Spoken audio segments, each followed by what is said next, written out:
So, you're now at Ashoka. You've spent 3 months here.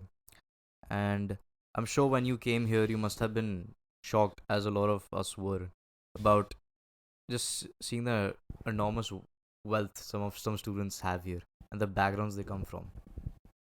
And I'm sure that must have been a bit, just a bit strange to say the least, to see how much how wealthy these students are. So, did you have a fear of fitting in, or as a lot of students think that Ashoka is the rich kids' school? So, what would you like to say about that? Have you found that to be true in your experience?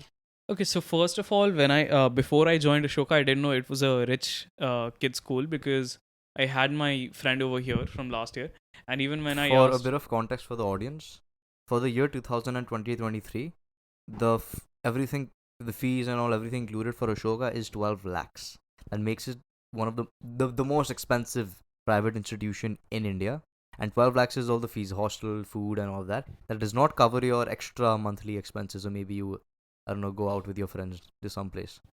So 12 lakhs, yeah, just keep that in mind, which is why we call this a rich kids university. Sorry. yeah, um, so yeah, I did not have that in my mind that it's a rich kid university, and even my when I used to ask my friends how's the environment there, and she told me she has made some great friends and everything is really good here. She hasn't faced that as such. Mm-hmm. So and also Ashoka provides financial aid, right? And it provides generous financial aid. I wouldn't lie.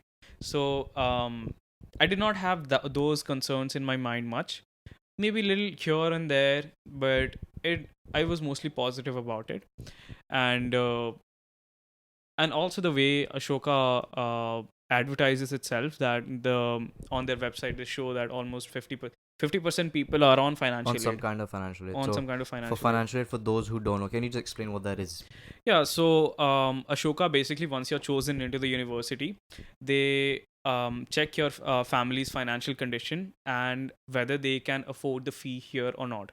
Depending on that, they give you, they waive off a certain percentage of your fee. Mm-hmm. Now, for some, it can be just 10%, 20%, as far as I remember. And for some, it can be 100%, even 100% plus stipend. So that option also exists for people who are not able to Okay. afford.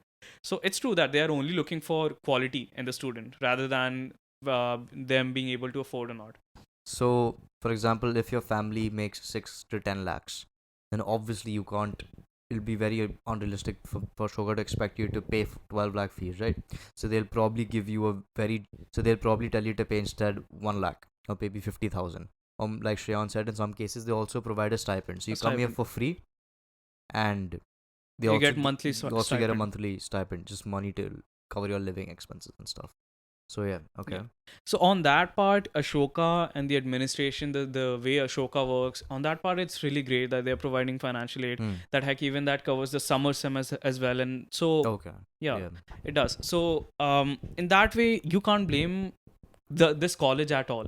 Hmm. But and also the yeah, I was saying, the way they advertise, so 50% people, so we have a batch of 800 people, so 400, apparently 400 people out of them are on some kind of financial Financial aid. aid, yeah. But then after coming, I realized that it's very important to also keep this in mind, that if for 4 years the fee here is about 44 lakhs.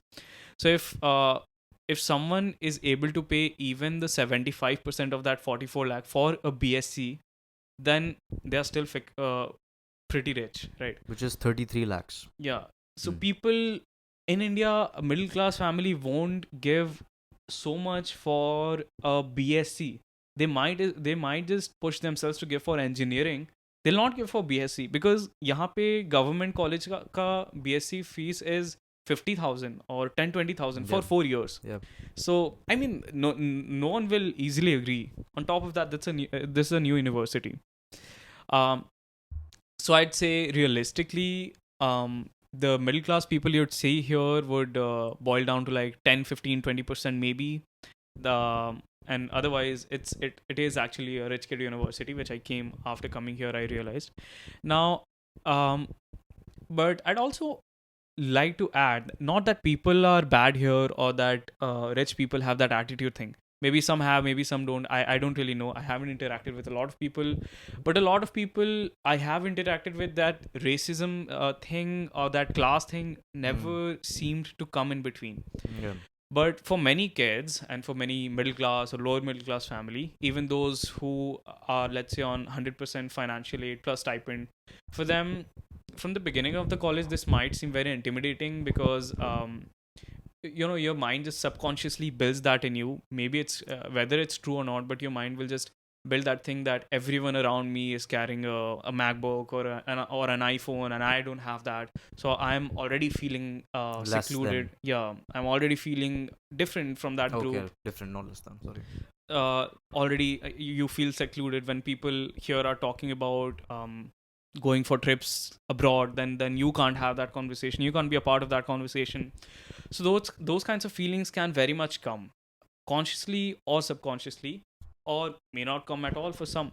But I mean, I'd like to add some positive thing here, that even I had that in the beginning of the university, about 3 months ago. It has been 3 months here. But then slowly, when you interact with people, when you actually come to know that not everyone, I mean, people are pretty humble as well, then I guess you find your comfort zone, you find your sweet spot, and you may not necessarily feel that classism or that classism thing for the whole 4 years. At least I don't feel that anymore. I had very little in the beginning, but that has gone after I interacted with so many friends and people here. So, although a lot of the students here do come from very wealthy backgrounds, it would be false to say that everyone who's wealthy is pretentious Yeah. and that you can't find your people in this, crowd of wealthy people. I mean, honestly, I've heard some people here say that okay, other people here are very pretentious and stuff. Mm-hmm. But frankly, I haven't interacted with a lot of people, or maybe just luckily I have interacted with only those people Who aren't who that are way. pretty humble and who are pretty friendly. Yeah, So yeah. I didn't honestly see that much. For some, it can be. It's not a universal fact that no one will face that or everyone will Of face course, that. yeah, Yeah, yeah. this is personal experience, I guess. Mm. I do agree with that. So, just because someone's from a lower income background here does not mean that you can't find your people at Ashoka. And I think that worry, which a lot of middle class students have, I think once they get here, they realize that no, I can find my people. Yeah, I mean, So, it might be hard for first few weeks or first few days, but eventually you will.